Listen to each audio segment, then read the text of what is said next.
आइए तलबा, अब हम सबक का आखिरी हिस्सा भारत रत्न कौमी एज़ाज़ की बुलंद ख़्वानी सुनते हैं और देखते हैं। भारत रत्न हिंदुस्तान का सबसे बड़ा कौमी एज़ाज़ है। ये एज़ाज़ कौमी खिदमात के लिए दिया जाता है। इन कौमी खिदमात में फ़न, अदब, साइंस, समाजी खिदमात, खेल वगैरह शामिल हैं।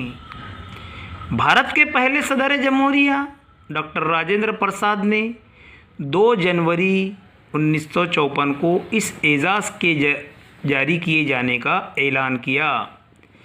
इब्तिदा में ये सबसे बड़ा कौमी एज़ाज़ इंतकाल के बाद देने की रिवायत नहीं थी, लेकिन 1955 में इस एज़ाज़ को इंतकाल के बाद भी दिए जाने की तजवीज़ मंजूर की गई। ये कौमी एज़ाज़ एक साल में ज़्यादा से ज़्यादा 3 अफराद को दिया जाता है।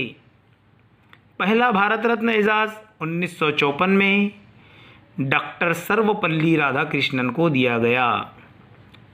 भारत रत्न एज़ाज़ पाने वाले चंद मुअज़्ज़िज़ अशख़ास: